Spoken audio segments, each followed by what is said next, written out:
Lideramos el camino de la opinión pública y buscamos que la cultura del debate alcance consensos y soluciones a los problemas de nuestro país.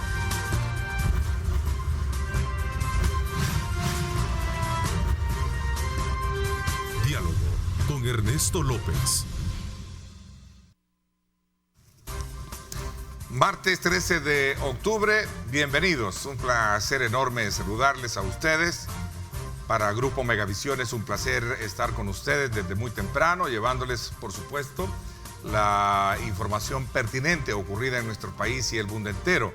Ahora vamos en una hora y media a hacer un análisis pertinente también sobre los acontecimientos que están marcando varios aspectos, varios escenarios en nuestro país y que tienen que ver precisamente con el ejercicio de la economía que desde luego pesa, sobre todo cuando estamos ya a pocos meses para cerrar el ciclo 2020. Quiero darle la más cordial bienvenida para hacer este análisis y ver también el análisis que hay otras variables alrededor de al doctor Carlos Acevedo, economista, expresidente del Banco Central de Reserva y una persona que siempre ha estado también muy dispuesta a conversar con nosotros cuando lo hemos convocado. Carlitos, bienvenido, gracias por acompañarnos. Muchas gracias, Neto, es un verdadero placer estar aquí para saludarte, aunque sea un martes 13, ¿verdad? Que sí. Quizás no es, y en año 2020 quizás no es muy conveniente andar en la calle, pero un gran gusto y un saludo a tu audiencia. Qué bueno, gracias, eres supersticioso. Poco, sobre todo en el año 2020, ¿verdad? Sí, bueno, hay que ponerle atención para los que creen en ello. Pero bueno, te doy la oportunidad de que usted, amigo, como siempre, participe. Recuerde, @diálogo21, @Neto López Radio, son las dos cuentas en Twitter que están disponibles para que usted nos haga llegar sus comentarios, sus preguntas, que nos van a ayudar, pues, desde luego, a resumir y a nutrir aún más el análisis de la lectura de país que vamos a hacer este día en materia económica, y creo que nos puede escapar desde luego la parte fiscal, que ha venido siendo un punto de mucha discusión hoy en día. A pocos meses de cerrar este ciclo económico del año, que sabemos que no ha sido tan bonancible, ¿verdad?, ni tan bondadoso, creo que con el mundo, Carlitos, ¿cuál es tu lectura y cuál es tu expectativa de cierre con respecto al año 2020? Bueno, definitivamente hemos tenido un año muy difícil.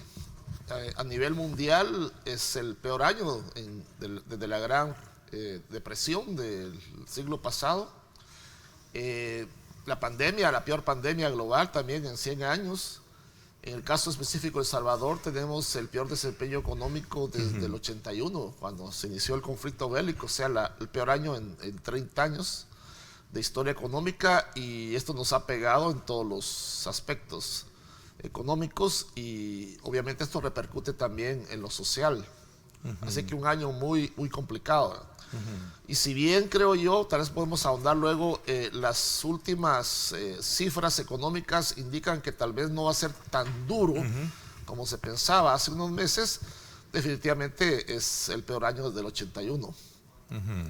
Complicado y fácil de desenredar o arreglar las cosas o encaminar las cosas a como deberían de ser, Carlos. Bueno, yo creo que no hay que perder de vista que los fenómenos históricos siempre se pueden evaluar mejor cuando se ve en una perspectiva de largo plazo. Y El Salvador viene arrastrando problemas serios desde hace décadas. O sea, sin irnos en un siglo más, por lo menos en los últimos 30 años hemos venido arrastrando problemas de bajo crecimiento, problemas de desequilibrios fiscales, problemas sociales de baja generación de empleo. Bueno, por eso se ha ido la tercera parte de nuestros compatriotas fuera del país, porque este país no les ha dado oportunidades. Y todas esas acumulación de contradicciones y desequilibrios han generado un escenario bien difícil, ¿verdad? Ahora ya no podemos hablar solo de los 20 años de Arena, sino de los 20 de Arena más los 10 del Frente, en que se consolidó un modelo económico que no generó ni crecimiento económico ni generó desarrollo y bienestar social. Entra el nuevo gobierno y encima de ese escenario ya complicado, heredado, se viene encima esta tremenda crisis de la pandemia que complica completamente el escenario. Y luego tenemos el tema ya político interno que tú conoces también, ¿no? A ver, es típico encontrar este resultado de país tal y como estamos, o es atípico por el tipo de actores que ahora hay. Tú hablabas de un nuevo gobierno, un nuevo estilo de gobierno. Sí, un nuevo gobierno y un nuevo estilo de gobierno. Lamentablemente pienso yo que la polarización que también El Salvador viene arrastrando desde el conflicto, y aquí cito a von Clausewitz, el estratega prusiano, que decía que la guerra era la continuación de la política por otros medios. Y aquí en El Salvador hemos tenido un poco al revés del dictum de Clausewitz. La política ha sido la continuación de la guerra por otros medios. Entonces se firmó la paz en el 92, pero seguimos en guerra. Seguimos polarizados. Y esa polarización rabiosa, que por cierto El Salvador ha sido catalogado por Manuel Alcántara, el famoso politólogo de la Universidad de Salamanca, como el país más polarizado en América Latina, todavía más que Venezuela, lo cual dice bastante. Y también el Banco Mundial, en un reciente informe sobre El Salvador, señalaba el alto grado de polarización, ¿verdad? En el último índice de competitividad global que registra la percepción que la población tiene del gobierno de hace 3 años, estábamos en la última tercera posición, o sea, entre 138 países estábamos en la posición 135. Y entonces, lamentablemente, esa polarización que había antes entre Arena y el FMLN ahora se ha desplazado a un nuevo polo en el cual está el gobierno del presidente Nayib por un lado y luego los otros partidos del otro lado. Pero la polarización nunca es buena para que un país logre consensos, mucho menos cuando enfrenta una crisis de esta magnitud. ¿Tú crees que este es el factor mayor de afectación que tiene el país para estar como está? Porque esa fue mi pregunta. Es decir, cuando te decía, mira, es típico encontrar este tipo de resultado de país, o es atípico precisamente por los nuevos actores que entran. Recordemos que tenemos a un presidente muy joven, tenemos a un gobierno con un nuevo estilo diferente a cómo se ha venido manejando las cosas en el país, ¿no? Sí, definitivamente. Y en gran medida el éxito electoral de este proyecto del presidente Bukele se basa en el descontento generalizado de la población con respecto al establishment político y a los partidos tradicionales. Si no fuera por ese gran desencanto, no sería explicable el fenómeno político de Nayib Bukele. Además de, digamos, otros factores como su, digamos, manejo de los medios y lo que tú mencionas como el estilo de gobernar. Pero todo eso el éxito ese se sustenta en el descontento de la población frente a los 30 años de Arena y el FMLN, que realmente no lograron responder a las necesidades de la población. Y vamos a ver si ahora se logra bajo el actual gobierno en este contexto, que yo lo veo muy difícil. Ok, el estado actual del país entonces es producto de la polaridad y de que no hubo digamos, como un relevo generacional que le diera ese refresh a la política para que la población viera que sí realmente las cosas podrían haber cambiado a lo largo de estos 3-4 décadas después de la firma de los acuerdos de paz, ¿no? Sí, yo creo que justamente cuando llegó la izquierda al poder, se generaron las expectativas de cambio, el gobierno de cambio, los gobiernos del cambio, pero rápidamente se vio al cabo ya del primer año de Funes que la cosa no había cambiado, y otra vez se esperó que con la llegada ya del FMLN como tal a la presidencia, con el presidente Sánchez Serén, realmente, como iba a ser un gobierno del frente, las cosas iban a cambiar, pero hemos visto que tampoco han cambiado. Entonces, relevo en términos ideológicos lo hubo, pero en términos de las prácticas políticas, de corrupción, compadrazgo y todo lo demás que se venía de Arena, eso creo que no lo hubo. ¿Por qué estamos haciendo este tipo de valoración? Se preguntarán muchos televidentes a esta hora de la mañana. Bueno, porque basta ver cómo la experiencia en el pasado nos ha llegado a comprender que cuando tú olvidas precisamente el pasado, cuando el pueblo olvida lo pasado, está como condenado a volver a cometer los mismos errores. ¿Cierto? Sí. Es la frase que se le atribuye a algunos a Marx y otro al filósofo Santayana, ¿verdad? Y creo que es cierto, independientemente de quién lo haya dicho, cuando uno no se percata de los errores que comete, lo más probable es que lo vuelva a cometer.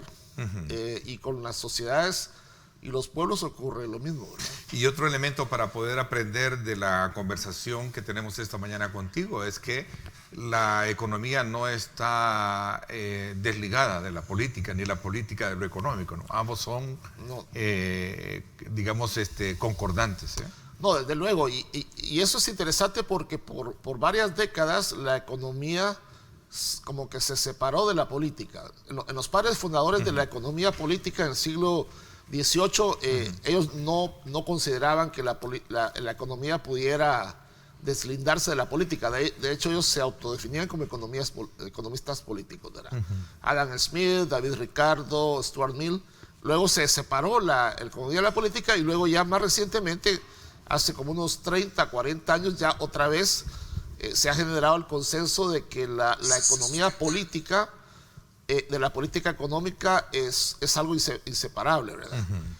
Y que siempre hay condicionamiento de la política económica por parte de intereses de tipo político. No necesariamente siempre partidarios, pero de tipo político. Y muchas veces también partidarios. Entonces es, como tú bien dices, es imposible analizar lo económico sin ver lo político. Y lo político se entiende muchas veces desde lo económico, independientemente de la ideología política que haya en el país o en la sociedad. Bueno, porque lo político sin, digamos, invisibilizar el impacto que ha tenido la pandemia del COVID a nivel mundial desde principios de este año, basta ver y reconocer también cómo políticamente se está ahora debatiendo este tema relacionado con el tema de las finanzas públicas, el tema fiscal, el tema FODES, que me imagino que tú también lo estás observando de manera muy, muy detenida, ¿no? Claro. En una economía dolarizada como El Salvador, el único brazo de política económica fuerte que queda es la política fiscal, o que puede quedar. Entonces, por eso para El Salvador, por estar dolarizado, es tan crucial el manejo de lo fiscal. Y lamentablemente se nos amputó el brazo monetario y tenemos amarrado el brazo fiscal.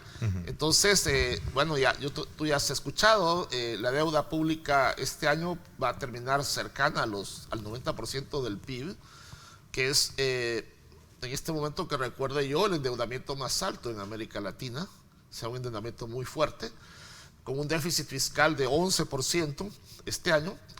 Y para el otro año, a partir del presupuesto que se está presentando a la Asamblea, la deuda pública va a subir otro poco hasta un 95% del PIB.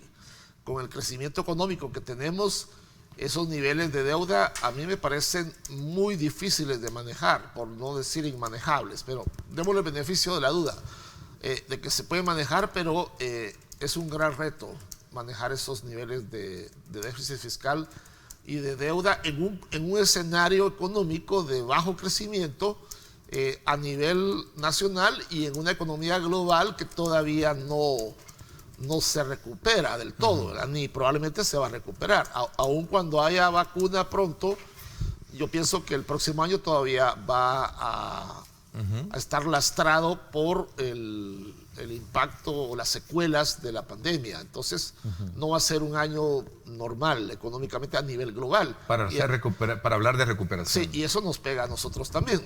Entonces, en este contexto de bajo crecimiento, manejar niveles de deuda ya de casi 100% del PIB es realmente un gran reto.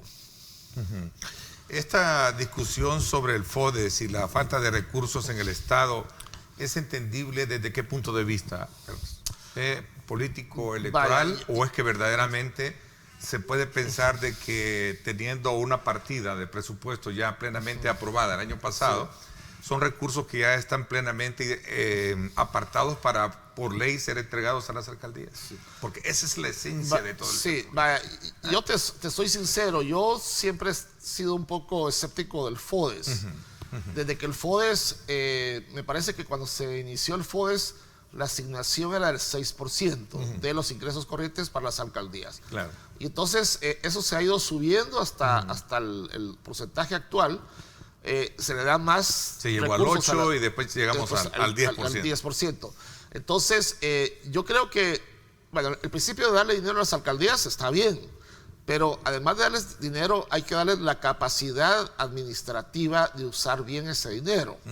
En el pasado se ha sabido de alcaldías que reciben el dinero del FODES y algunas lo tienen en cuentas bancarias en el sistema financiero ganando 0 interés. Entonces, imagínate el absurdo de que el gobierno, para darles el dinero, se endeuda afuera, emitiendo eurobonos o se endeuda con letes, en este momento a tasas de 9,5, en el pasado a tasas de 7, para darle a las alcaldías, para que la alcaldía, en lugar de hacer una inversión productiva o social en su municipio, lo colocan en una cuenta bancaria porque no saben cómo manejarlo. Entonces, yo creo que la transferencia de recursos a las alcaldías tiene que estar aparejada con un fortalecimiento de las capacidades de las alcaldías de manejar ese dinero. Las alcaldías más grandes tienen obviamente más capacidad, San Salvador, las alcaldías grandes del país, pero hay un montón de alcaldías chiquitas que tiene que ver con el problema de la fragmentación municipal de El Salvador, que no es eficiente. Los municipios más chiquitos del país creo que tienen como 1,000 habitantes. Sí. Entonces yo creo que no es solo de darles el dinero a los alcaldes y de endeudarse a tasas altas para darles un dinero que no van a poder utilizar bien. Por otro lado hay que dárselas, pero insisto, tienen que ir de la mano del aumento de las capacidades de los municipios. ¿Me quieres decir, perdóname y corrígeme si malinterpreto, me quieres decir que es entonces entendible que el gobierno le retenga digamos, este FODES a las alcaldías? Yo diría que es entendible, aunque desde luego es ilegal. Es ilegal, es entendible. Y en términos de prioridades, cuando la caja fiscal está apretada, eso se está haciendo ahora y lo han hecho otros gobiernos en el pasado. ¿Qué es el caso específico ahora? ¿Hay una caja fiscal apretada a tu criterio? Definitivamente, sí. O sea, ¿la pandemia nos llevó a eso o es que en su momento también no deja de, digamos, como tener un poco de valor la argumentación que le hace la oposición, no lo digo yo, la oposición al gobierno del mal gasto que ha habido en los recursos económicos durante la pandemia? Bueno, ineficiencia al gasto es otro lastre que traemos desde siempre. Todos los gobiernos y probablemente este también han gastado ineficientemente. Ahora, recordemos que el presupuesto del país para este año son 6.400 millones. Eso implica un gasto diario de 17,5 millones diario. Fines de semana, feriados, etcétera. Entonces, aunque no hubiera habido pandemia, estaríamos gastando 17,5 millones diarios, que son 526 millones por mes. O sea que en 6 meses de pandemia, ahí ya tenés más de 3,000 millones de gasto en condiciones normales. Claro. Y sobre eso se viene a sumar la pandemia. Entonces, cuando en la asamblea le dicen en la interpelación al expresidente del Banco Central, le dicen, se está gastando 15 millones. Es que de acuerdo al presupuesto, en circunstancias normales, aunque no hubiera habido pandemia, se estarían gastando 17,5 millones diarios. Entonces, distinguir qué es lo que se está gastando en pandemia y qué es lo que se está gastando en el presupuesto normal, eso ya es algo difícil de determinar. ¿Quiere decir que lo planteado por tu ex compañero, ex colega del Banco Central de Reserva, es entendible desde el punto de vista de lo que él dijo? ¿Fue mal interpretado por la oposición? A mí me parece que fue totalmente mal interpretado. Él dio un informe de lo que eran las cosas. Y bien usado para políticamente denigrar todo esto. Sí, yo creo que fue... Digamos, la cifra, ¿no? Yo creo que fue instrumentalizado, ¿verdad? Porque Nicolás presentó un informe técnico riguroso en base a las cifras que maneja el Banco Central. Y creo que sí fue manipulado. Obviamente ni él ni cualquiera que hubiera estado de presidente del Banco Central podía saber en qué se estaba gastando el dinero, porque el banco nada más transfiere los recursos a Hacienda, pero Hacienda ya es quien determina el gasto de acuerdo a lo que le ha aprobado la Asamblea Legislativa. Entonces, y luego viene a posteriori la Corte de Cuentas a determinar si ha habido un gasto, digamos, legal apropiado o no, que es algo que deberíamos saber una vez que se haya realizado el gasto y se haya realizado auditoría por la Corte de Cuentas. Entonces, la oposición política instrumentalizó esa cifra, sabiendo que lo planteado por el expresidente del BCR técnicamente fue real, como lo dijo. Yo creo que fue instrumentalizado. No sé si llegaron a captar que lo que él presentó era técnico, pero ciertamente creo que fue instrumentalizado. Y no solo por la oposición política partidaria, sino he visto reportes de prensa que no acaban de entender el tema de cuál es la diferencia entre el presupuesto normal y cuál es la diferencia con el presupuesto extraordinario por efectos de la pandemia. Pero bueno, así son las cosas, ¿verdad? En cualquier entorno político, ¿verdad? Cada quien trata de sacar raja de los otros y de llevar las cifras a su molino, ¿verdad? El agua de las cifras al molino de cada quien para sacar A ver, pero en medio de esta, digamos, crisis política, financiera, fiscal, perdón, que tenemos, este tema fue una bomba de tiempo cuando se dijo eso, pues. Y es más, todavía muchos, hay resabios de esta situación en donde la oposición política viene de cómo el gobierno se puede quejar si al final de cuentas tenía 15 millones de dólares diarios para hacer el gasto. ¿Dónde está el dinero? Lo dice la oposición política. Sí, pero insisto, solo el gasto ordinario, en un escenario en que no hubiera habido pandemia, es de 17 millones y medio. Okay. Había una caída de ingresos y además de esos 17 millones y medio había un gasto o ha habido un gasto extraordinario por pandemia, que no sé cuánto sea, ponerle 3, 5 millones más, no lo sé, eso habría que determinarlo cuando ya se tengan las cifras del gasto detallado. Y entonces, bueno, estaba el dicho del presidente del centavo, que no tenía ni un centavo partido por la mitad, y entonces se agarran mire todo el dinero que ha pasado a las cuentas del gobierno, pero sin distinguir del dinero aprobado cuánto realmente tenía en sus manos el gobierno, o incluso ya del dinero disponible, realmente cuánto era disponible del gobierno, porque por ejemplo de los de 2,000 millones primeros que se le aprobaron en el decreto 608, allá decía el 30% va para las alcaldías. Entonces, aunque el gobierno tuviera los 2,000, que no los tenía, aunque los tuviera, de esos 2,000, 600 millones eran para las alcaldías. Otros tantos eran para pagarle IVA a devolverle IVA a los exportadores, para pagar proveedores, etcétera. Entonces, realmente, ¿cuánto ha tenido el gobierno disponible para la pandemia?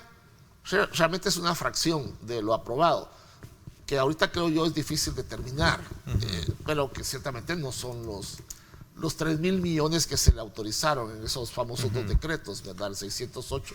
A ver, me encanta, y lo voy a decir así con mucho digamos, orgullo. Me encanta representar este programa por su naturaleza neutral. Sí, entonces lo dicho en esa mesa, lo dicho en esa comisión, técnicamente fue mal interpretado. Sí, yo creo que sería un buen resumen. Nicolás presentó un buen informe técnico, objetivo, y la comisión lo instrumentalizó, ¿verdad? Creo que sí. Toda esta situación fiscal del país es entendible desde el punto de vista de que el haber cerrado la economía a lo largo de creo que fueron 6 o 7 meses que creo que cerramos la economía, o sea, se cerró casi por completo. Sí. Obviamente el Estado no tuvo recursos, ¿verdad? Es entendible entonces ese vacío, ese digamos, ese espacio de necesidad de recursos ahora en día que nos estaría, como quien dice, pasando la factura. Sí, aunque te digo que me llama la atención que cuando estaba empezando a pegarnos la pandemia, ya por marzo, abril, el entonces ministro de Hacienda, Nelson Fuentes, dijo que se anticipaba una caída de unos 700 millones de dólares en la recaudación este año, y que eso podía ser mayor si la situación se complicaba. Sin embargo, revisando los últimos datos fiscales, por lo menos las cifras que tiene publicadas el Banco Central, al mes de agosto la caída era inferior a los 300 millones de dólares en recaudación. O sea que yo pensaría que, y tomando en cuenta que la economía se está normalizando, digamos, yo pensaría que la caída de recaudación al final del año no va a ser la que se preveía de 700 millones, sino va a ser menos. Quizá 500 millones o de repente menos. Ahora, aún así es algo que es una variable que viene a afectar el manejo presupuestario, a que te caigan, aunque sean 500 millones, bueno, Ok, pero en términos concretos, entonces, ¿el gobierno va a coyol quebrado, coyol comido con la recolección? Sí. Perdón un poco el término, bien no, coloquial. No, yo creo que es un buen término salvadoreño para expresar lo que pasa, sí. Y yo desde que estuve en el gobierno de Funes, que ahora me da un poco de vergüenza decir que estuve en el gobierno de ese ladrón, así veía muchas veces la caja fiscal. Yo veía las peripecias, el esfuerzo del ministro Cáceres de andar buscando recursos para honrar los compromisos de pago del Estado. Y yo creo que en gobiernos anteriores probablemente ha habido también momentos en que se ha habido esa situación. Claro, a medida que la crisis se ha agudizado, la presión es mayor, pero sí, ya desde gobiernos pasados se ha enfrentado esa situación del coyol quebrado, coyol comido, como bien decís. Porque esa es una de las primeras argumentaciones que plantea el ministro para no dar el FODES. Apruébeme la Asamblea Legislativa estos empréstitos, estos préstamos, para poder darles el dinero a las alcaldías, porque de lo contrario no tengo que esperar recaudar para pagar incluso salarios a los trabajadores, sopesando ya demandas incluso en la Fiscalía, ¿verdad? El argumento, en principio, diría yo, es creíble. Ahora, que sea cierto, no lo sé. Eso ya no lo sé. Es como el caso cuando digamos, retrasaron el pago de los salarios a los diputados, que decían, no tenemos. Y a los empleados. Y a los empleados, sí, al órgano legislativo. El argumento es creíble, pero en realidad no sé si sea cierto. Yo no me atrevería a decir que sea cierto. Que no había dinero. Sí. O sea, puede ser que sí lo hubiera y que era una medida de presión, pero eso ya también, eso lo sabe Hacienda. Eso no lo sabe ni siquiera, creo yo, Banco Central. Eso lo sabe Hacienda, si tiene o no tiene. Ahora, de que la caja fiscal ha estado complicada desde el gobierno anterior y del gobierno anterior, y eso no cabe duda. Entonces el argumento es creíble en ese sentido, porque hemos tenido una caja fiscal complicada, y encima viene la pandemia y cae la recaudación. El argumento es creíble, pero no podría yo asegurar de que sea cierto que esa es la razón. O sea, pudiera ser también un mecanismo de presión. A ver, pero política. no cumplir con esa obligación que por ley está, tú sabes que eso es el delito. Y tú has sido funcionario, ¿no? No, por supuesto. O sea, si el dinero está y el gobierno está diciendo que no tiene para no pagar, y eso se lograra comprobar, por supuesto, eso va a poner en serios aprietos. Bueno, el primero es el ministro de Hacienda. Digamos, si eso se probara, sí, ciertamente, porque es algo ilegal. Es algo ilegal. Pero por eso yo sí le daría el beneficio de la duda de que por las complicaciones de la caja fiscal puede hacer que no hay el flujo para pagar ciertos compromisos. Yo recuerdo que cuando el ministro Cáceres estaba en ese ministerio, su prioridad siempre era pago salarios y servicio de deuda. Era lo primero. Era lo primero, ¿verdad? Sí, y luego pero puede jugar con el estómago de la gente. Exactamente. Y luego, en función de cómo iba la recaudación, ya se iban cubriendo los otros gastos. Y el FODES no era prioridad. O sea, lo último ya si alcanzaba, de último iba el FODES. No estaba entre las prioridades. Y por lo que yo te decía antes del FODES, entiendo que yo tampoco lo pondría como... Si yo fuera ministro de Hacienda, tampoco estaría en mis prioridades. Mi prioridad sería pagarle salarios a la gente y servir la deuda del país, porque si el país entra en insolvencia, se complica todo, ¿verdad? ¿Y eso es una realidad que la podemos ver cerca en el horizonte de insolvencia, como lo he escuchado allí algunos economistas? Sí. ¿O es esto parte de, digamos, del menú? Estas señales de que hay dificultad de pagar salarios, de que hay dificultad de pagar deuda, como por ejemplo en el 2017, cuando el gobierno no pudo pagar los intereses sobre la deuda de pensiones, son señales de alarma, ¿verdad? Luces amarillas que se van encendiendo. Entonces, a medida que se van encendiendo, después ya se encienden luces rojas. Entonces, creo que sí, es una señal de que la probabilidad de una insolvencia puede aumentar. Ahora, yo no me atrevería a decir estamos al borde de la bancarrota fiscal, pero ciertamente son señales de que la situación se complica. Las empresas que en algún momento salieron seriamente impactadas están a la espera de que la promesa del gobierno de que se cumpla con un fideicomiso aprobado en la Asamblea Legislativa pueda ser una, digamos, como el salvavidas de toda esta situación. Todavía sigue esperando la aprobación en la Asamblea Legislativa. ¿Cuál es tu lectura con relación a eso, especialmente si tú crees que en un mediano o corto plazo vamos a poder recuperar la cantidad de empleos que se han perdido, la cantidad de negocios que se han cerrado? Me gustaría que hiciéramos una valoración ya ahora bajo esa misma mirada, que creo que es importante aprovechar tu presencia para poderla hacerla, porque es eso el objetivo de tenerte acá con nosotros en el programa. Voy a hacer la pausa y luego regresamos. 7:01. Gracias por estar con nosotros, a usted por estar participando y, por supuesto, enviando sus comentarios, sus preguntas a nuestras cuentas.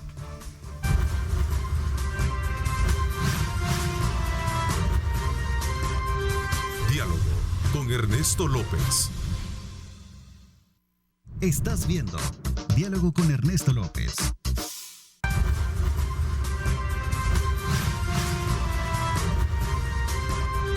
Diálogo con Ernesto López. Gracias nuevamente por estar con nosotros a esta hora de la mañana. Seguimos conversando en esta primera parte del programa con el economista Carlos Acevedo, expresidente del Banco Central de Reserva. En la segunda parte, y en unos minutos, estará con nosotros el ministro de Gobernación, Mario Durán, y también un candidato a alcalde por San Salvador, por el partido Nuevas Ideas, y también en alianza con el partido Gana. Quisiera invitarlos, como siempre, a que participen. Recuerden, @diálogo21, @Neto López Radio. A ver, decía que después de haber hecho una evaluación o valoración sobre el estado actual fiscal del país y que tiene que ver con todo este debate que hemos tenido con todos los actores políticos, pasemos ahora a ver realidades que tienen que ver más con el estado actual de la economía de aquellos empresarios que sufrieron en carne propia el cierre temporal que hubo a raíz de la pandemia. Hay estimaciones que hablan de 200,000 empleos perdidos en el país, hablan de cerca de 50,000 empresas cerradas, en fin. ¿Cómo crees tú que vamos a poder, de alguna manera y en cuánto tiempo, levantarnos de esta situación? Bueno, lo del fideicomiso de apoyo productivo a las empresas para la reactivación creo que es una buena medida que ha sido implementada por una gran cantidad de países en el mundo, justamente para de alguna manera compensar o paliar la caída de ingresos de las empresas y de los empleados de las empresas y por tanto de los hogares. Otra vez, en el caso de El Salvador, por el problema fiscal no ha habido recursos para ese fideicomiso. Y por eso es que también la implementación depende de la obtención de los recursos que está gestionando el Ministerio de Hacienda. Si no se ratifican préstamos, si ese dinero no entra, es difícil que otra vez la caja fiscal pueda financiar el fideicomiso. Ahora, no perdamos de vista que aún con la recuperación que se prevé el próximo año, estaba viendo que el Banco Mundial proyecta un crecimiento del PIB para El Salvador de 4,9%, casi 5%, que es incluso mayor que el que proyecta el Banco Central de 4,5%. Aún así, el PIB del próximo año va a estar por debajo del PIB del año pasado. O sea que... Según la CEPAL, yo tengo un dato acá que menos 8,6% El Salvador estaría cayendo. Para este año, sí. Para este año y menos 8,9% según el Banco Mundial. Pero para el próximo año, 2021... el Banco Mundial proyecta una recuperación, un crecimiento de 4,9% para El Salvador. Pero aún así, el PIB del próximo año todavía estaría por debajo del PIB del año pasado. O sea que vamos a seguir a niveles por debajo de niveles precrisis. Entonces, el hecho de que la economía no se vaya a recuperar el próximo año al nivel que tenía el año pasado, eso ya te da un indicador de que no es esperable la recuperación de empleos y de ingresos como se tenía el año pasado. Ahora, este fideicomiso puede contribuir a hacer esa recuperación más viable, pero vamos a ver si se consigue los recursos para financiarlo. O sea, porque hay que buscar los recursos. Primero, buscarlos y encontrarlos y que se los den. Exactamente. Y vemos que el gobierno, la deuda que ha tomado, por lo menos en condiciones de mercado, es a tasas altas. Digamos, aparte de la deuda en condiciones más concesionales bueno, primero el Fondo Monetario, luego el Banco Mundial, BID y BCE, que es una deuda barata, y a la deuda de mercado, de eurobonos, de letes, es una deuda cara. Y me parece que es el tipo de deuda al que va a tener que recurrir el gobierno, porque ya nuestras cuotas con las multilaterales están casi topadas. Entonces, a no ser que las multilaterales aumenten la cuota, no veo que podamos recurrir a más dinero de las multilaterales. Yo recuerdo escucharle en su oportunidad al vicepresidente del Banco Mundial para América Latina decir de que a raíz de toda esta situación que ha imperado en el mundo y especialmente en la región centroamericana, países como el nuestro han logrado retroceder 30 años a causa en materia de pobreza. ¿Es tanto así? ¿O debemos de ser optimistas? Yo creo que más allá de... Lo que pasa es que esa pobreza a la que se refieren los indicadores es la llamada pobreza de ingresos, que significa que si tus ingresos caen por debajo del costo de la canasta básica, o 2 veces el costo de la canasta básica, pasas a ser pobre. Pero si tus ingresos suben, ya dejas de ser pobre. Entonces es una pobreza que tiene mucha volatilidad. Entonces, así como puedes caer este año, el otro año puedes salir. Entonces, claro, con la caída tan fuerte este año, regresamos al nivel de hace 30 años. Pero puede ser que el año próximo ya salimos otra vez. Entonces, me parece que el efecto permanente sobre la pobreza va a ser menor que el que se señalan en este tipo de análisis. Por eso urge que se apruebe ese fideicomiso en la Asamblea Legislativa y se coloque ese dinero en el mercado de las empresas. Yo pensaría que es una medida que... ¿Urgente? Digo, desde el punto de vista ya no darle más, porque ¿desde cuándo viene esta discusión? No recuerdo si ya tiene como 4 meses. Sí, porque recordemos que un componente del apoyo es el apoyo a salarios, a la nómina de empresas. Sí, el pago de planilla. Y el hambre de la gente no puede estar esperando. O las empresas mismas tienen compromisos financieros, su capital de trabajo está ahí comprometido y necesitan eso para no quebrar definitivamente. Sacan mucho alrededor de todo esto el tema de la transparencia, cómo se está manejando la emergencia, o cómo se ha manejado la emergencia y cómo se está manejando también el manejo de las solicitudes de más dinero en este medio. ¿Cómo lo ves tú desde ese ángulo? Bueno, yo veo 2 cosas. Una, en una situación de emergencia es natural que toda la tramitología y la burocracia de la LACAP se quiebre en su momento. Sí, porque realmente eso le mete una burocracia y una tardanza a los procesos que en emergencia no puedes. Ahora, por otro lado, sí veo poca transparencia del gobierno. Yo creo que precisamente porque no aplica la LACAP, el gobierno debería ser el primer interesado en dar cuentas claras. Entonces, si yo no estoy haciendo nada malo y me preguntan, aquí está. Aquí está. Por eso yo me sentí bastante defraudado cuando esa comisión que se había formado, en la cual estaba la UCA, la ESEN, etcétera, se desintegró. Me sentí defraudado porque ahí había un instrumento interesante de Contraloría Social. Bueno, ¿en qué se está gastando? Cuentas claras.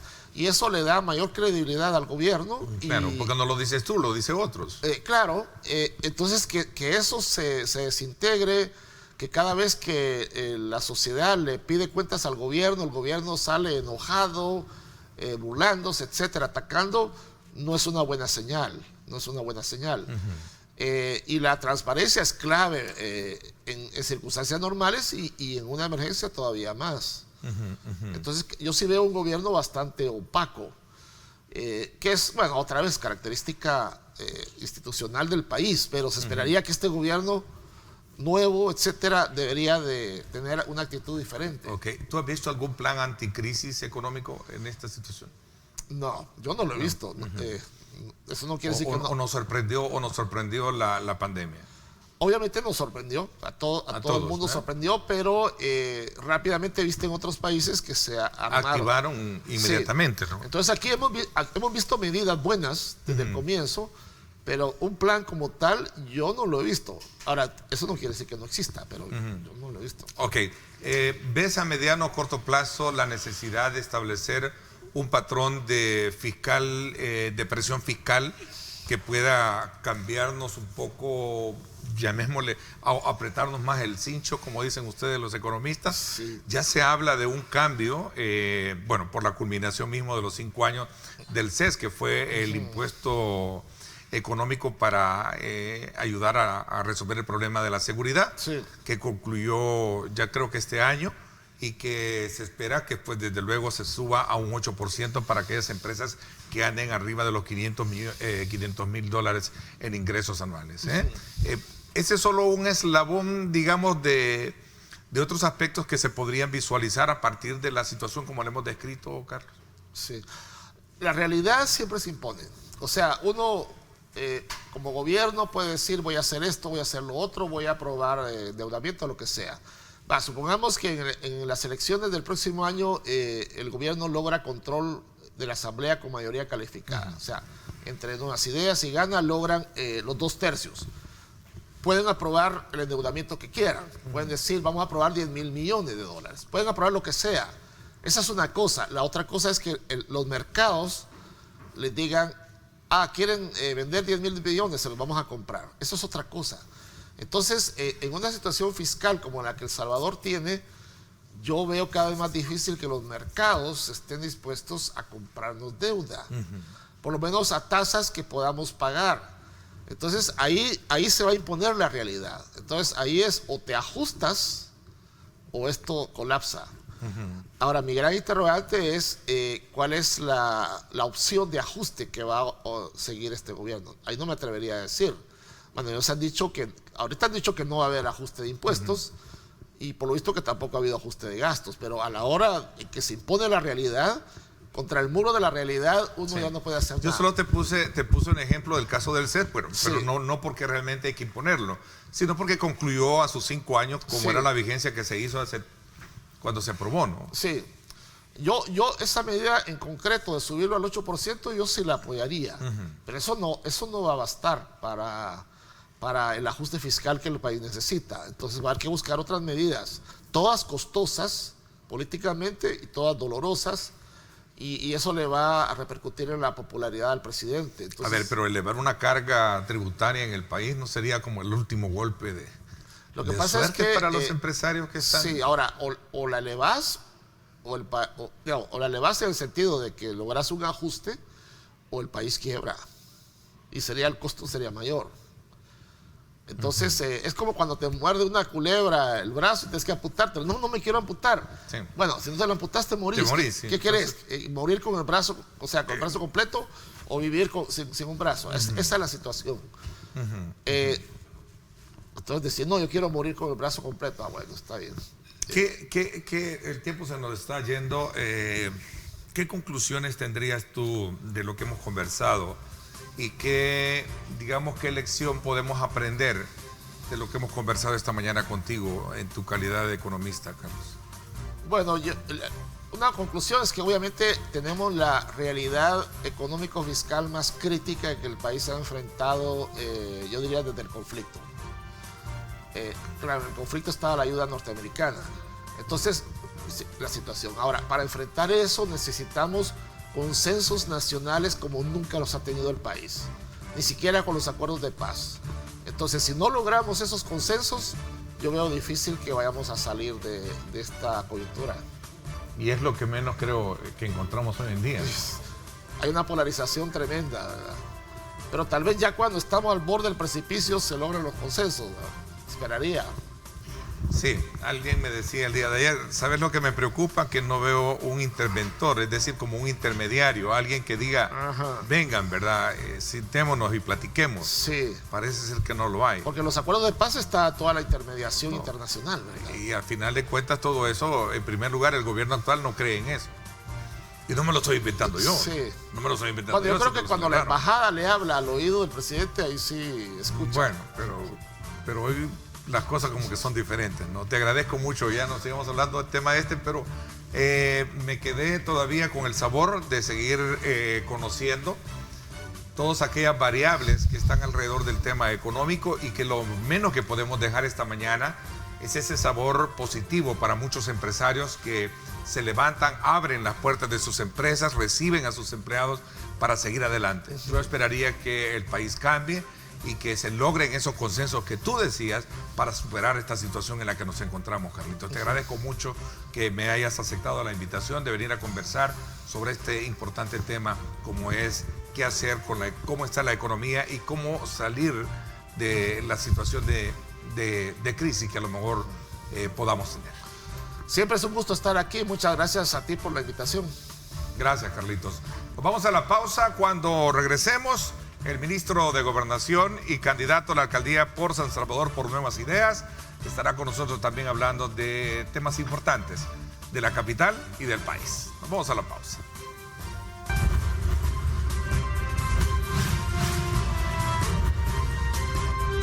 Diálogo con Ernesto López.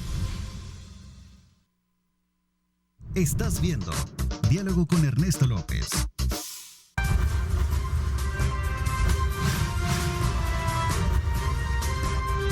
Diálogo con Ernesto López. 7:20. Gracias mil por estar con nosotros. Continuamos como siempre ofertándoles a ustedes temas muy importantes de país para que usted pueda a través de la sintonía con nosotros tener la oportunidad de conocer el estado de los temas que desde luego abordamos. Quiero darle la más cordial bienvenida en esta oportunidad al ministro de Gobernación, Mario Durán, y también candidato a alcalde de San Salvador por el partido Nuevas Ideas y también el partido en coalición con el partido Gana. Gracias por acompañarnos, ministro, bienvenido. Gracias a ti, Ernesto, y al Canal 21 por también invitarnos. Un saludo a todas las personas que nos están viendo, que se están arreglando ahorita para ir a trabajar, o los que nos están viendo a través de las redes sociales. También un saludo fraterno a todos los amigos, hermanos y hermanas que se encuentran en el exterior. A ellos, pues, todas las bendiciones de este mundo. Ok, comenzaré quizás un poco hablando sobre esta parte muy activa en la que lo hemos visto entregando víveres y trabajando en las comunidades directamente, ya en su calidad de candidato a alcalde de San Salvador, pero también bajo la investidura del ministro de Gobernación. Bueno, ¿cómo está esa dos dualidad, mejor dicho, esa dualidad de Bueno, yo creo que no es funciones? así. De hecho, nosotros seguimos en el trabajo territorial como ministro de Gobernación. Fuimos delegados desde un inicio por el presidente de la República para el tema de los paquetes alimentarios. Nosotros estamos a lo largo y ancho del país. Tú puedes verme en Aguachapán, Morazán, La Unión, en todas partes, nosotros entregando en las fronteras. También nosotros estamos en las islas. Toda esa coordinación emana del Ministerio de Gobernación, que es el ente coordinador de los demás ministerios. Nosotros tenemos 2 delegaciones específicas del presidente, más allá de todas las funciones del ministerio tal cual, que son la fase 2 del Plan Control Territorial, que aún al día de ahora seguimos esperando los 90 millones de parte de la Asamblea Legislativa para iniciar con ese proyecto. Igual nosotros hemos hecho algunas acciones en el territorio y en favor de las comunidades más estigmatizadas del país, y también la entrega de paquetes alimentarios, que es a las familias más necesitadas de El Salvador. Nosotros hemos podido ver, pues, que en el transcurso de la pandemia, nosotros ya estamos por cumplir 7 meses desde que se declaró la primera cuarentena. Vimos cómo las personas tuvieron algunas afectaciones en su economía familiar, y nosotros, pues, con este paquete alimentario tratamos de ayudar.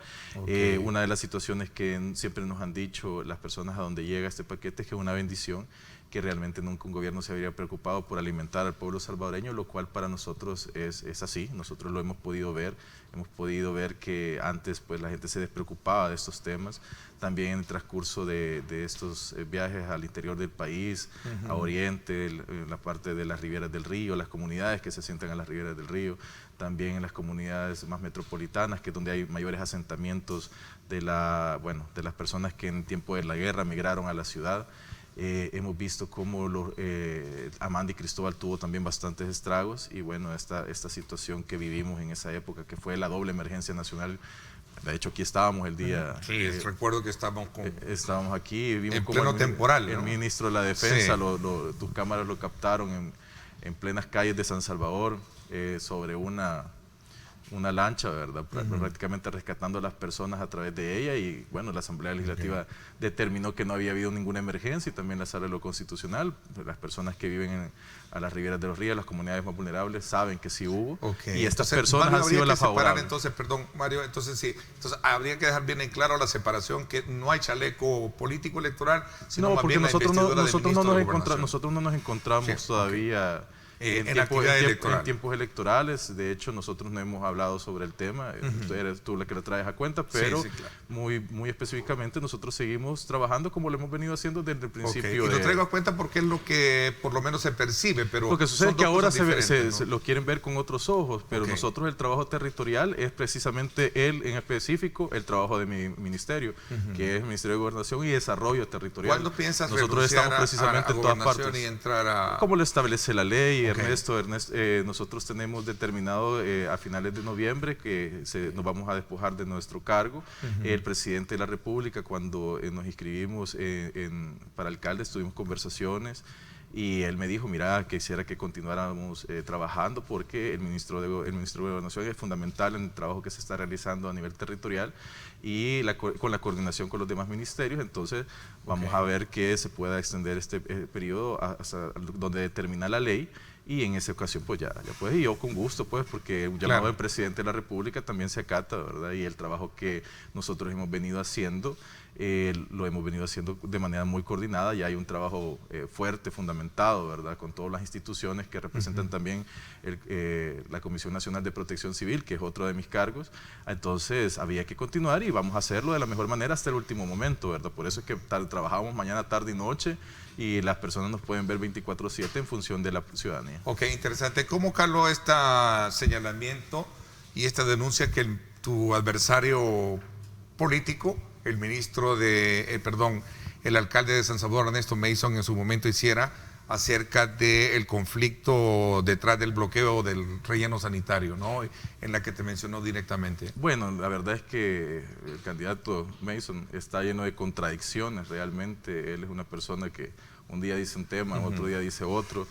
Nosotros no tenemos absolutamente nada que ver. Los que estaban ahí eran sus empleados municipales. Él tendría que haber tenido la suficiente capacidad para dialogar. Tuvo que ser el director Arriaza de la Policía Nacional Civil al que al final resolviera sus problemas. Para nosotros es importante que todo esté funcionando bien a nivel nacional. Incluso tendimos la mano como Comisión Nacional de Protección Civil y le dijimos que si no podía, pues, resolver ese problema, nosotros con gusto intermediábamos. Sí, recuerdo que tú le ofreciste la ayuda. Y al final fue otra institución de gobierno, que es la Policía Nacional Civil, en manos del director Arriaza, que resolvió el asunto. Ahora bien, los empleados municipales son absolutamente responsabilidad del alcalde capitalino, y también obviamente la recolección de la basura. Lamentablemente, pues ni eso, ¿verdad? Ya lo ha dicho el presidente, lo ha expresado en las redes sociales y en sus tweets, que ni eso pueden hacer bien ahora los alcaldes, ¿verdad? Es lamentable porque es lo básico que se le pide, pues, a los ediles. Nosotros hemos visto cómo ellos se están ocupando los últimos tiempos en protestar en las calles, y ya lo decía también el presidente de la República, ¿verdad? Hoy protestan los alcaldes, hoy protestan los corruptos, pues antes protestaba el pueblo, pues algo bueno estamos haciendo. Realmente para nosotros es esencial, pues, seguir en función de la población salvadoreña y tener al centro de cada acción, pues, al ciudadano, que es lo que nosotros dejando aparte diferencias políticas, le digo que si él quiere la colaboración de este gobierno, con gusto se la damos. Recuerdo que fueron palabras textuales que escuché decir de tal ti, cual, ¿no? así fue. Nosotros extendimos la mano a Mason para resolver sus problemas, ya que hay una incapacidad ahí de resolverlos. Nosotros hemos visto cómo la alcaldía de San Salvador ha entrado en muchos problemas. En su momento los vamos a abordar como candidatos, pero como ciudadano y ministro de Gobernación puedo hacer las observaciones correspondientes, ya que es una administración pública. A ellos no se les ha pagado por más de un año retenciones. Tú sabes que es totalmente ilegal. Sí, se le acusa de retener. Exacto, no se le acusa. Además, como medio de comunicación, nosotros podríamos hacer una investigación directa para determinar también todas esas situaciones, ¿verdad? Pero sí, a nosotros nos consta, tenemos pruebas que es un tema masivo, ¿verdad? Retenciones de seguro social, AFPs, préstamos. Así que nosotros estamos viendo como madres de familia de la alcaldía capitalina están perdiendo sus casas, están perdiendo sus hogares, ¿verdad? Donde han querido, pues, con mucho esfuerzo criar a sus hijos por tanto tiempo, madres solteras que no tienen ninguna ayuda, no han podido tener tampoco la solvencia económica para poder, pues, llevar a cabo sus funciones día con día, y nosotros lo vemos precisamente por la incapacidad y la negligencia del actual alcalde. Eso es un problema, porque además de ser ilegal y que se debería de proceder legalmente contra este tema, nada fuera de lo común, ¿verdad? Alguien que retiene pues seguro, préstamos, AFP es procesado como cualquier otra persona, pero bueno, aquí al parecer no es así. En este caso nosotros hemos visto cómo estas personas se han visto afectadas. Estamos hablando de cientos, son 5.000 empleados, las personas que demandan que se les haga ese pago de esa cuota que se les descuenta, y ese pago después ocasiona también protestas, manifestaciones y descontentos adentro de la comuna. Hacia eso le sumamos también todos los proveedores de la alcaldía de San Salvador que están solicitando por favor que se les cancele por lo menos lo que se les ha prometido, que se les ha llevado con engaños también diciendo vamos a pagar, ahorita le vamos a cancelar, siguen con contrataciones que nada que ver. Nosotros podemos ver, por ejemplo, de este candidato que salen spots publicitarios, yo creo, no sé si aquí se publicaron o no, pero tiene para spot publicitarios, pero no tiene para pagar las retenciones. Tiene para spot publicitarios, pero por ejemplo ahorita que estábamos por afuera de tu canal, con el equipo vimos pasar a un camión de aseo y nosotros veíamos como las llantas ya están con los cables por fuera, o sea, no tenemos ni siquiera para la seguridad de los empleados. Eso es parte de la administración normal. Yo te comento rápido, cuando nosotros estábamos en la alcaldía de San Salvador, bueno, fungimos como alcalde en funciones, tú lo sabes, éramos concejales, Era también bueno, el gerente. Tú tienes experiencia, has sido por concejal. Por supuesto, concejal, alcalde en funciones, el gerente general de la alcaldía en tiempo de Najib. Y Najib el presidente tenía 14 sindicatos en contra, ¿verdad? O sea, 14 sindicatos con los que tenía que lidiar día con día. Él tenía al FMLN y Arena también en contra en el Consejo, donde querían bloquear todo tipo de proyectos. Esa situación era constante. Él tenía un endeudamiento que había dejado Norman Quijano que era increíble, o sea, una situación bastante grande. Entonces, con todo eso, el presidente de la República, hoy presidente de la República, Nayib Bukele, en aquel momento alcalde, lidió 3 años. Y los 3 años nosotros vimos no solo los temas básicos solventados, que es la recolección de la basura, las luminarias, la chapoda de los parques y plazas, sino que también vimos proyectos como una obra por día que llevaron beneficio a todas las comunidades.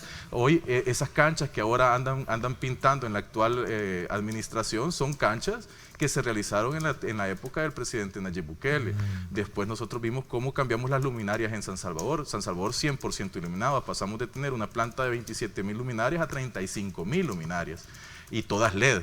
Ojo con eso, que es la diferencia. Antes eran de mercurio y son de LED y ahora nosotros las damos por sentadas, las vemos ahí, pero antes San Salvador no era así como ahora lo vemos, ¿no? Había una oscuridad tremenda, sobre todo en las comunidades, y ahora nosotros vemos todo eso 100% iluminado. Vimos, por ejemplo, el proyecto del centro histórico, que todos, absolutamente todo el mundo decía, no te metas en eso, Nayib, porque eso es un problema. Todo el mundo le decía al presidente de la República, eso no tiene forma de solventarse, eso no se puede arreglar. Él tomó el liderazgo del centro histórico y generó todas esas condiciones y hoy tenemos una postal para presentar a todo el mundo. Todo eso contra sindicatos, contra el Consejo en contra el trabajo día con día, con el déficit financiero que tenía desde la época de Norman Quijano. Todo eso se resolvía. Nunca puso excusas. Se pudo haber llegado a una crisis de esa naturaleza. Nunca el presidente señalizó a terceros de sus responsabilidades. Eso habla de un líder en comparación de una persona mediocre que no puede hacer su trabajo. En medio de esta crisis, ministro, que se presentó, ¿no hay algún aprovechamiento electoral de su parte para sacar el mejor de los provechos, como en su momento lo denunció el alcalde Mason? Pues no existe. Eso es lo que me refiero, justamente. A él le gusta señalar a terceros de sus problemas, le gusta tercerizar sus responsabilidades, no puede reconocer su incapacidad e ineptitud para estar al frente de la alcaldía. Y como yo te repito, el presidente de la República, cuando estuvo en la alcaldía de San Salvador, tuvo al frente en contra. Todo el mundo conoce la historia de cómo el FMLN boicoteaba al presidente de la República. Todo el mundo conoce que Arena estaba ahí. Habían cuadros como Zamora, como Sol, que Gerardo Calderón, el hijo del expresidente, o sea, cuadros pesados de Arena, y ellos estaban obviamente en contra de todos los proyectos que el presidente presentaba, y aún así él fue sobrellevando cada uno de esos obstáculos y generó condiciones Entonces, ¿tú en San crees Salvador que la falta de impresionantes. liderazgo lo que ha llevado a esta situación acá? La falta de liderazgo. No solo la falta de liderazgo, la ineptitud, la incapacidad, la falta de capacidad también de afrontar los problemas directamente, de estar tercerizando. Él está pensando en quién echarle la culpa en vez de asumir la responsabilidad. Esas cosas no son propias de un líder y tampoco son propias de alguien que quiera administrar la capital del país. Y eso es lo que nosotros hemos visto en este tiempo, y nosotros podemos observar la contraparte también con el presidente de la República, que ante todas las adversidades él salió adelante, y no solo eso, generó cosas mayores a las necesarias, a las que se creen necesarias de un edil capitalino. El alcalde Mason ha pedido al presidente de la República pedir de sus ministros no intervenir en las situaciones de la alcaldía. Bueno, pero es que no se está interviniendo. Lo que se está haciendo de parte de nosotros es tenderle la mano ante sus problemas, y nosotros, en función como ministro de Gobernación y también como presidente de la Comisión Nacional de Protección Civil, ante una situación, creo que fue el término que él ocupó, ante una situación de insalubridad como la que se estaba presentando, lo que nosotros nos queda es, bueno, resolvamos eso. Si no puedes hablar con tus empleados, vamos nosotros a hablar. De parte del gobierno, no, nosotros no estamos en función de ello, nosotros estamos en función de trabajar para los ciudadanos. No nos podemos estar, eso es demasiado, no sé qué piensa el actual edil, o sea, cree que el gobierno está en función de él o algo por el estilo. Nosotros tenemos demasiadas responsabilidades y demasiado trabajo a nivel nacional como estar preocupándonos por sus temas, ¿verdad? Y aún así, cuando lo hacemos, pues él sale con esos señalamientos que no vienen ni al caso. Ok, me voy a hacer una pausa. Cuando regresemos, ¿qué piensas de esta situación del FODES? Yo creo que es importante analizarlo en el contexto también, y como ministro de Gobernación, una situación que mantiene desde luego con mucha preocupación a muchas alcaldías, sobre todo cuando se trata de tener los recursos pertinentes para poder echar a andar los proyectos locales. Vamos desde luego a la pausa y luego regresamos con más.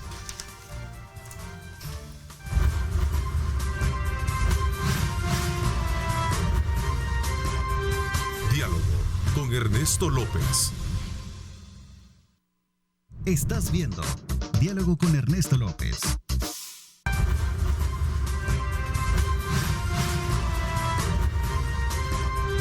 Diálogo con Ernesto López. Gracias nuevamente por estar con nosotros. Seguimos conversando con el ministro de Gobernación, Mario Durán. Hemos aprovechado también hacer un paseo para conocer esta situación que se generó en San Salvador a raíz de la situación sanitaria. Y por supuesto, pues vamos a aprovechar a hablar con él con otro tema que viene siendo punto de honor ahora con las alcaldías, que tiene que ver con este tema del FODES.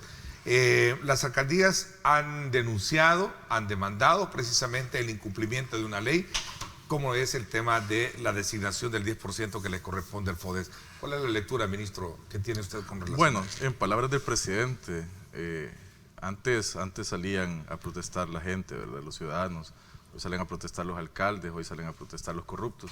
Nosotros hemos visto temas del FODES, y tú no me dejarás mentir, en Santa Ana, por ejemplo, ¿te acuerdas de una parada de buses que costó $40,000, verdad?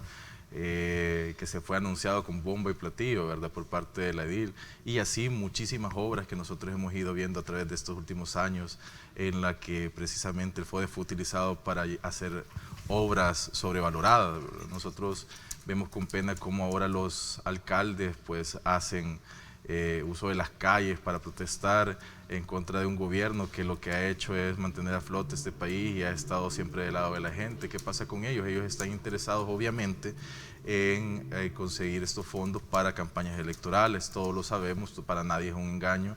Obviamente también lo hemos visto de parte de un diputado en la Asamblea Legislativa que su psiquis le falló ahí, ¿verdad? Y prácticamente dijo para elecciones y cuando quiso decir para las alcaldías. Nosotros estamos conscientes de que estas personas pues hacen un mal uso del FODES, siempre lo han hecho, si bien es cierto es el derecho de las alcaldías de tenerlo. Nosotros ya hemos dicho de manera muy clara y muy enfática, lo ha dicho el ministro de Hacienda, se trata de un tema de recaudación, ¿verdad? Así que ahí no hay para dónde hacerse. El tema es esta situación que nosotros vivimos y que vive el mundo entero, ¿verdad? Las recaudaciones han bajado Bueno, tu entrevistado incluso. Anteriormente, hace unos minutos hablábamos precisamente sobre ese tema. Él comentaba acerca de ese tema, decía que se comprende el tema de la recaudación menor que existe, incluso él hacía unas proyecciones mejores de las que señalaba el ministro de Hacienda, decía puede ser que incluso en menos de 500 millones, un tema por el estilo, y nosotros pues vemos con agrado que el trabajo que se está realizando puede generar mejores condiciones para el país. Ahora, la recaudación en este momento, el ministro de Hacienda la conoce a la perfección, él sabe dónde están las prioridades, ¿verdad? Y los gastos también, como tú dices, se enfatizan en salarios para empleados, también en los préstamos, ¿verdad? Internacionales. Nosotros tenemos que ir sobre los temas primordiales y obviamente invertir en las personas. Nosotros no podemos pagar el FODES si tú te das cuenta, por ejemplo, que en el hospital los doctores no van a tener su salario. ¿Cómo vamos a privar a los doctores que están haciendo frente a la pandemia, que son la primera línea de esta pandemia y que todos hemos necesitado de ellos, ante una entrega de FODES que simplemente lo van a usar para vestir de colores a su militancia y después salir a hacer propaganda política? Eso no es así. O sea, nosotros tenemos que ser responsables y los alcaldes deberían de ser responsables. Sabes que el 71% del territorio nacional está administrado en sus municipalidades por Arena y el FMLN. Hoy Arena Frente, como te guste más, ¿verdad? Es una alianza ahí perversa que tienen las cúpulas de estos dos partidos que es indignante. Estoy seguro que incluso su militancia la ve con desprecio. Nosotros hemos visto cómo ellos se han aliado en este término. Son 203 alcaldías las que son dirigidas por ellos, y si tanto han hecho con el FODES y si tanto necesitan el FODES, ¿cómo es posible que jamás han invertido en su población y jamás las personas han visto cambios sustanciales en la forma de vida de sus municipalidades? Nosotros teníamos FODES en el tiempo del presidente Nayib Bukele cuando era alcalde, y cada centavo fue utilizado en obra por día, y nosotros podíamos contar 1, 2, 3, 4 obras, y ahí estaba todo exactamente, hasta 1000 obras las que realizamos, y los proyectos se podían percibir, ¿verdad? Eran algo palpable. Pero realmente de las alcaldías, hoy por hoy, de esas 203 alcaldías, que me digan los ciudadanos de cada una de esas municipalidades si han visto cambios y si alguna vez ustedes han visto el FODES realmente trabajar en función de ello, y si alguna vez lo han visto, no han percibido que los proyectos que dicen estar haciendo están sobrevalorados. Así que todo esto nosotros tenemos que irlo cuadrando también. Como ciudadanos tenemos que tener la suficiente capacidad de ir analizando cada uno de esos detalles para poderle también señalar al edil de la municipalidad por qué se están haciendo esas a ver, ministro, en este conflicto, como observadores de la situación de cómo se ha venido tratando, encontramos dos cosas. Una, que el gobierno dice, los alcaldes quiere ahogarnos de cara a las elecciones, y hemos escuchado a algunos funcionarios del gobierno decir lo que ellos buscan es tener dinero para hacer campaña política. Es cierto, y es cierto, y la verdad es que creo que si abres una... ¿Es cierto lo último o lo primero? Perdón. No, es cierto que quieren hacer campaña con eso, pero mira, abre una encuesta, aquí siempre se hacen, en este canal siempre se hacen ese tipo de encuestas, abre una encuesta y pregúntale, ¿para qué quieren los alcaldes el FODES? ¿Para campaña electoral o para hacer obras para el pueblo? Te reto a que veamos el resultado de lo mismo. El FODES tiene una estructura legal de gastos. Que sí, y ¿sabes qué? Ellos ellos siempre se han encargado de generar condiciones para que se beneficien sus intereses. O sea, de repente, y las personas saben de lo que estamos hablando, esa parada de buses, por ejemplo, que es como el ejemplo inmediato. ¿Y se construyó? Ni lo supe. O sea, imagínate, deberíamos de ir a ver si ya está y si vale los $40,000 que dijeron que iba a valer. Pero una parada de buses de $40,000, por decir. Después hemos visto fotos de proyectos que decían $35,000 y al final es un baño sanitario y de lámina y 4 paredes. Es en una cancha de fútbol, ¿verdad? Que tierrosa y nada que ver. Entonces son esas cosas que nosotros en este país no podemos normalizar. Nosotros tenemos que señalar dónde están los errores y los alcaldes el FODES es bien discutible. Si tú llegas a ser alcalde de San Salvador, ¿qué harías con el FODES?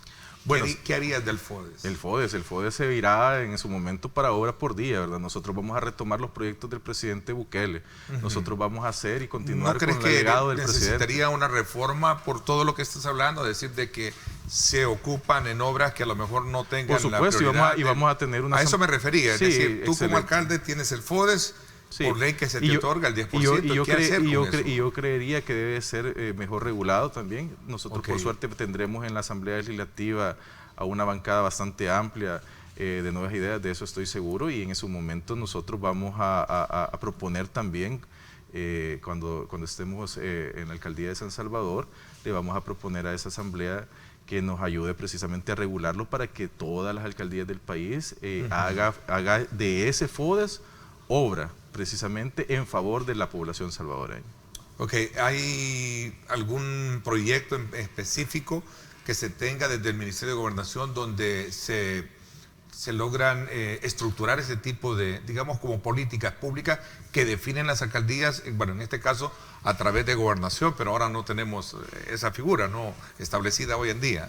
Nosotros estamos trabajando con los diferentes alcaldes a nivel nacional. Nosotros hemos trabajado en varios proyectos, pero nuestra principal línea de trabajo justamente es la protección civil, ¿verdad?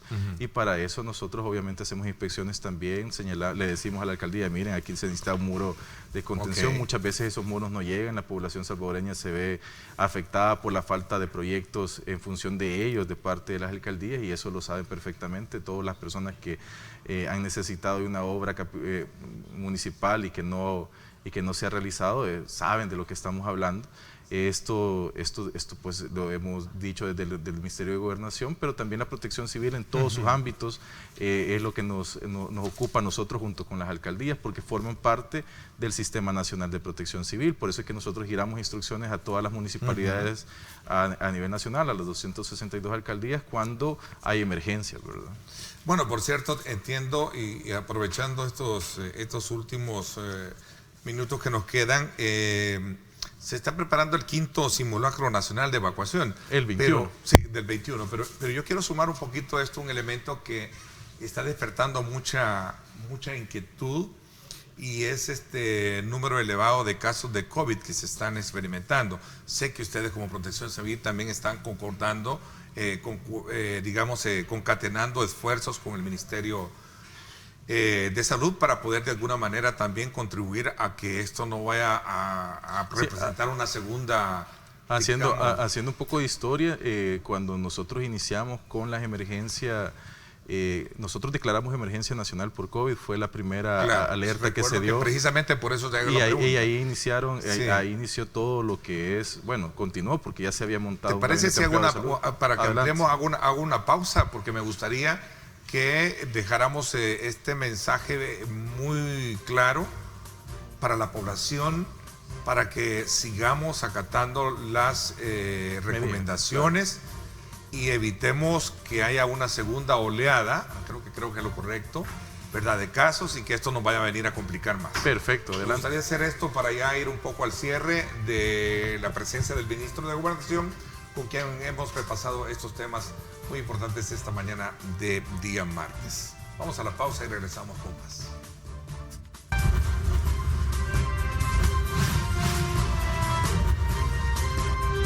Diálogo con Ernesto López. Estás viendo Diálogo con Ernesto López.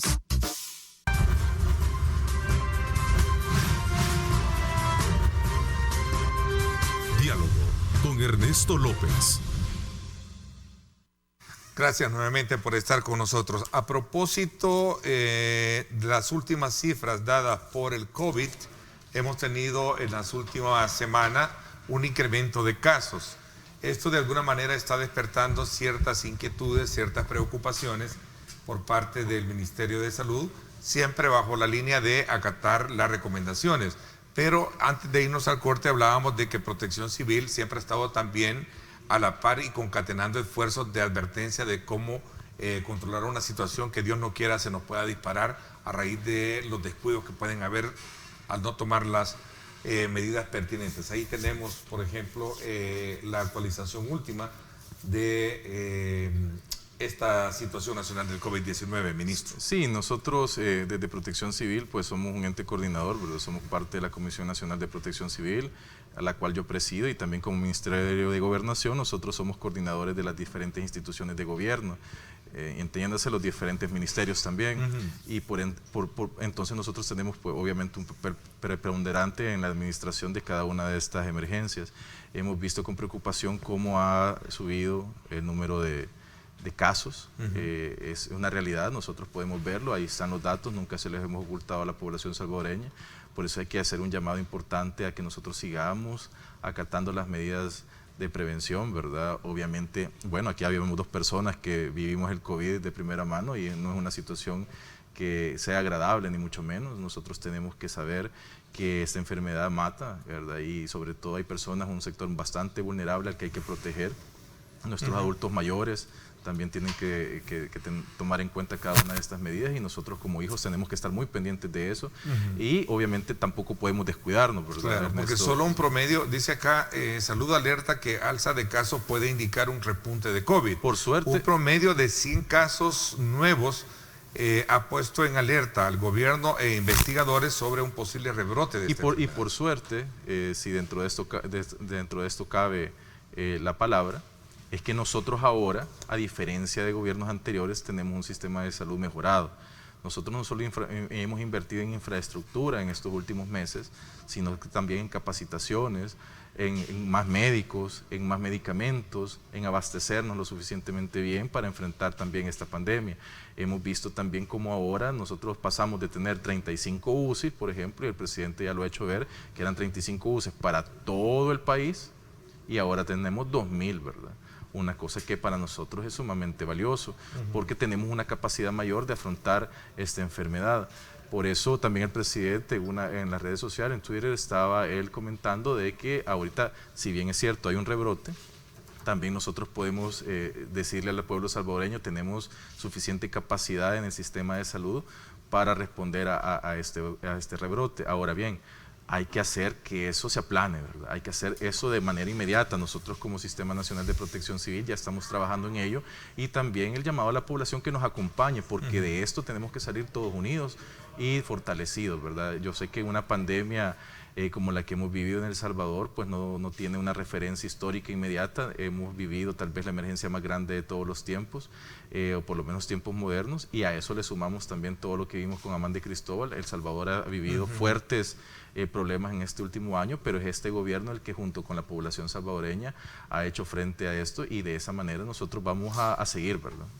Ok, vamos a recalcar esa parte que creo que es importante, manifestar de acatar las recomendaciones. Sí, así es. Porque sí hay, de acuerdo a los, digamos, datos estadísticos, la semana epidemiológica con más casos fue del 2 al 8 de agosto, que fue de 32.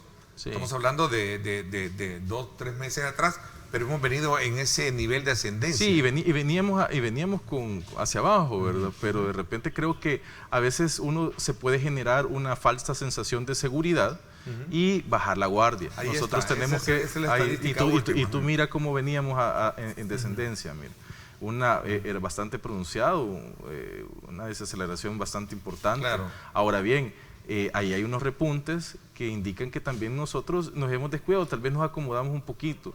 Hay que retomar las medidas, las básicas, ¿verdad? Nosotros tenemos que limpiar siempre nuestras manos con alcohol, usar mascarilla, tratar de mantener el distanciamiento social, y con estos temas pues nosotros estamos solventando buena parte.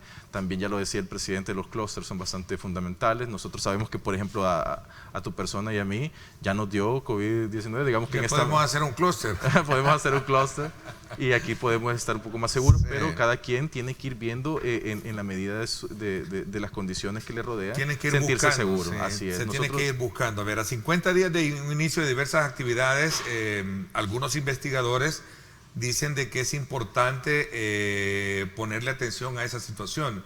Lo ha dicho el investigador Oscar Picardo de la Universidad Francisco Gavidia, lo ha dicho el infectólogo Iván Solano, de que sí es importante en algún momento ponerle atención a las aglomeraciones y andar siempre con su mascarilla. Yo creo que sí, las mascarillas son soslayar, fundamentales. ¿verdad? Han habido estudios que nos han dicho la mascarilla es esencial.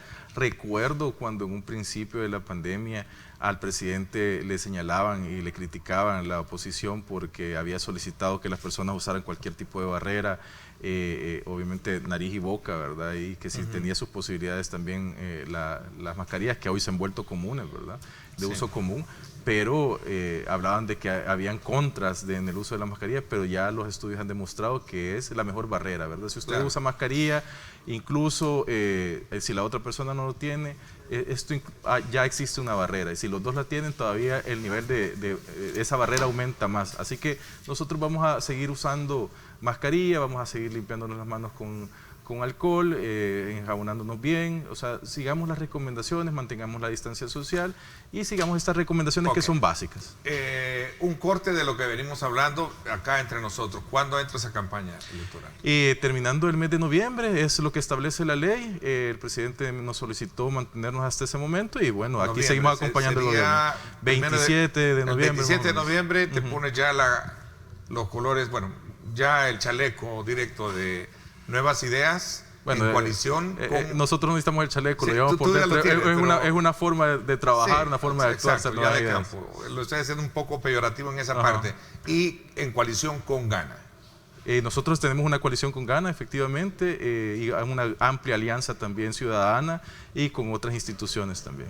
Ok, interesante. Bueno, el tiempo se me fue, vamos a estar pero muy a la expectativa de todo el curso, como siga la parte electoral. Recuerde que nosotros también estamos en esa línea de preparar siempre las plataformas importantes para que usted conozca los perfiles de los nuevos actores en política de cara a las elecciones de febrero próximo.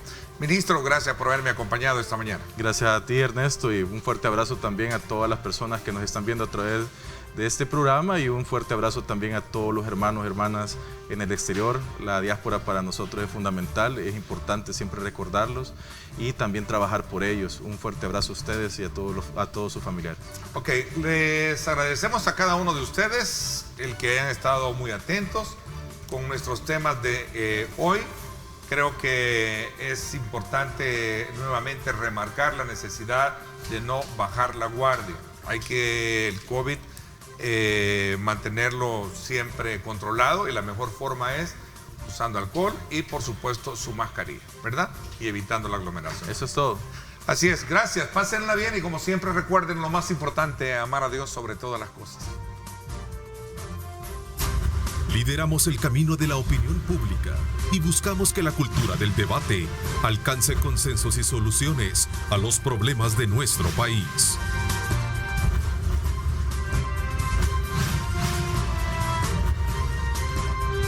Diálogo con Ernesto López.